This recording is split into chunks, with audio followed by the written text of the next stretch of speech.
Olá, investidores! Sejam muito bem-vindos a mais um vídeo de fechamento mensal, os principais acontecimentos no Brasil e no mundo que impactaram o mundo financeiro, que com certeza podem influenciar na sua carteira de investimentos e na gestão do seu portfólio. Então é importante estar conectado no que está acontecendo para direcionar aí com sabedoria, com maestria os seus próximos aportes.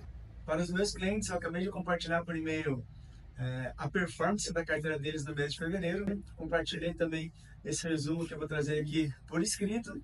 E se você possui 1 milhão mais investidos e ainda não conhece o meu trabalho, não conhece a XP, me mande uma mensagem que eu, alguém do meu time, poderemos te atender e te ajudar nessa gestão da sua carteira de investimentos.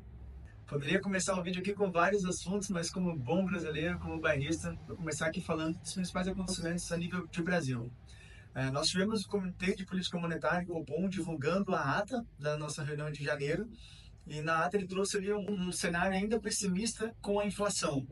Apesar de dado de janeiro de inflação ter vindo numa média de um comparativo mensal ano contra ano até um pouco abaixo da média histórica, trazendo a nossa inflação acumulada de 12 meses de um patamar que estava em torno de 4,85 para em torno de 4,6. Apesar dessa queda, o mercado inteiro ainda vê a inflação pressionando para cima e a maior parte das expectativas das casas de análise, inclusive o XP, estão prevendo uma inflação para 2025 ali mais na casa de 6%, o que é bem acima da nossa banda de tolerância ali, que seria os 4,5%, né? Lembrando que a meta é 3% e a banda de tolerância é 4,5%. Então, de maneira geral, não só o Copom está preocupado com a inflação, mas o mercado financeiro como um todo, as principais casas de análise apontam ainda uma insegurança da inflação no Brasil, principalmente porque a inflação se controla de duas maneiras, né? Com a política monetária, o Copom vem fazendo a parte dele, elevando a nossa taxa básica de juros, mas também com a política fiscal, e é nesse ponto aí que o mercado não está vendo muito incentivo e também muita vontade do governo em segurar ali a questão de gastos para ajudar a controlar a inflação e trazer ela para mais próximo da nossa meta. Então, tudo indica que o Copom vai ter que seguir subindo os juros. Nós já temos reunião novamente agora, daqui a 2 semanas, e praticamente o mercado inteiro já está precificando mais uma elevação na nossa taxa Selic, indo para um patamar já na próxima reunião em torno de 14,25%, e ainda esse semestre atingindo um patamar em torno de 15,5% ao ano. Em termos de atividade econômica, nossa economia ainda vem apresentando uma desaceleração gradual na nossa atividade de indústria, principalmente.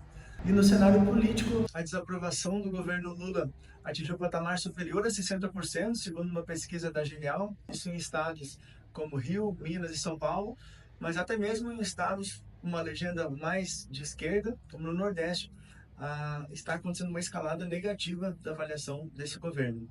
Com toda essa pressão, o Ibovespa terminou o mês negativo, com uma queda de 2,6%, e o dólar fechou o mês ali em torno de R$ 5,88. Falando de Estados Unidos, o tom de cautela com relação à inflação está muito parecido com aqui no Brasil.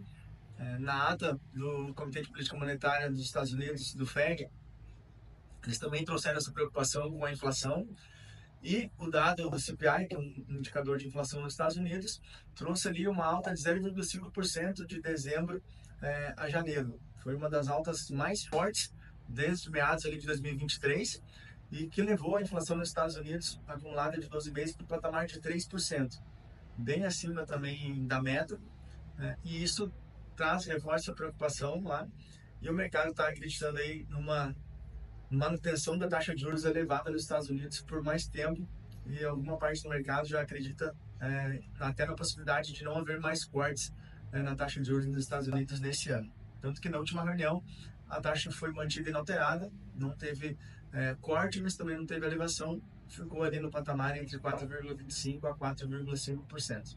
Em termos de atividade econômica nos Estados Unidos, eles tiveram um dado de criação de novas vagas de emprego um pouco abaixo da expectativa, mas mesmo assim eles seguem com um nível de desemprego em torno de 4%, que é um nível, nível de patamar bem baixo para a média histórica americana, indicando ainda também uma fortaleza, atividade econômica bem aquecida. No cenário político dos Estados Unidos, o tema não poderia ser outro, as notícias seguem muito fortes em cima da pauta de tarifas.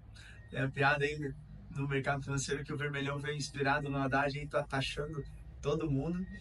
Brincadeiras à parte, né, uma das grandes notícias foram, de fato, essa tarifa que o Trump anunciou de 10% sobre a China, mas depois desse anúncio ele disse estar disposto a negociar.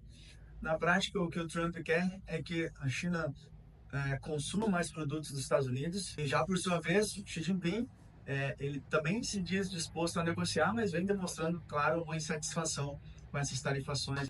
O Trump também anunciou tarifas de 25% sobre aço e alumínio, tarifas, segundo ele, recíproca com seus parceiros comerciais.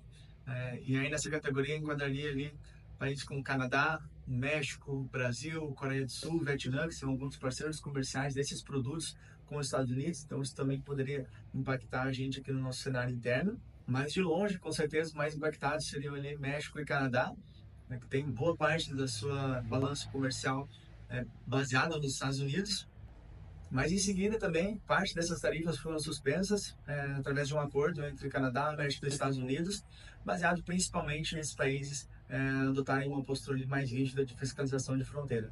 Nesse cenário, as Treasuries de 10 anos, né, o Tesouro Americano de 10 anos, tiveram ali uma queda, fechando ali algo em torno de 4,23%, e o S&P também caiu cerca de quase 1,5%. Na Europa, a inflação ao consumidor teve uma ligeira alta, um pouquinho acima das expectativas, baseado principalmente no maior custo de energia, mas a inflação ali de serviços e de ativos menos voláteis veio mais controlada, dando um certo respiro ali para o Banco Central Europeu, que vem já há um bom tempo ponderando ali entre o controle da inflação e uma atividade econômica mais enfraquecida.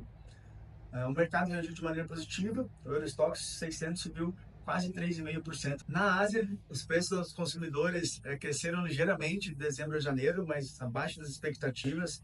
No acumulado de 12 meses também eles estão com uma inflação baixíssima de 0,5% no ano.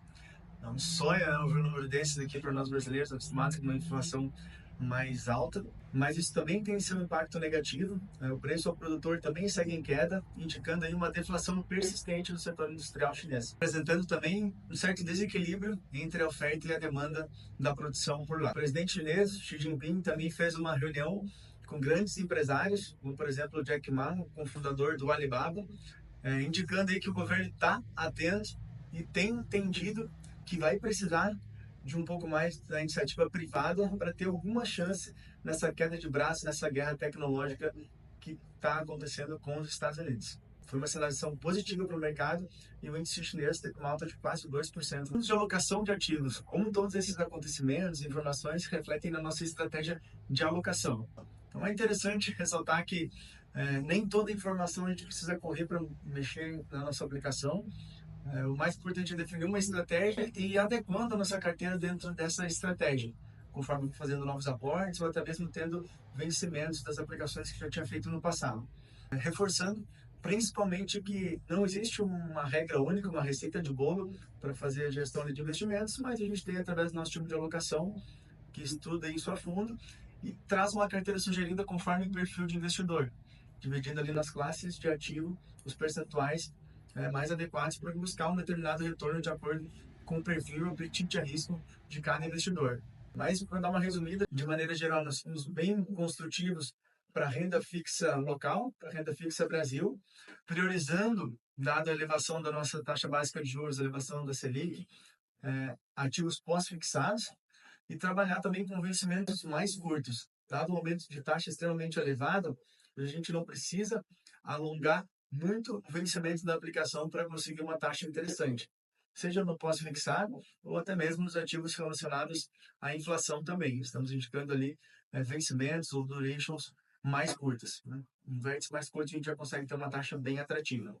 E em termos globais, nós seguimos olhando com bons olhos renda fixa nos Estados Unidos e também tem boas oportunidades dentro da renda variável, mas claro, já vai muito de perfil e do que eu estou buscando dentro dessa carteira de renda variável. Nós entendemos que quase todos os ativos têm espaço para todo o perfil de investidor. O que vai mudar, de fato, é o quanto eu estou exposto naquela classe. Então é isso, o resumo do mês de fevereiro vai ficando por aqui. Se você já é meu cliente, aproveite o e-mail, acompanhe, verifique se de fato o quanto você está disposto a correr de risco está refletido na sua atual carteira de investimentos. Senão a gente vai trabalhando para adequar isso ao longo dos próximos aportes de vencimentos. E se você ainda não é meu cliente, não é cliente XP, manda uma mensagem. Quem sabe no próximo mês você pode também estar recebendo esse e-mail e a performance da sua carteira diretamente do nosso time.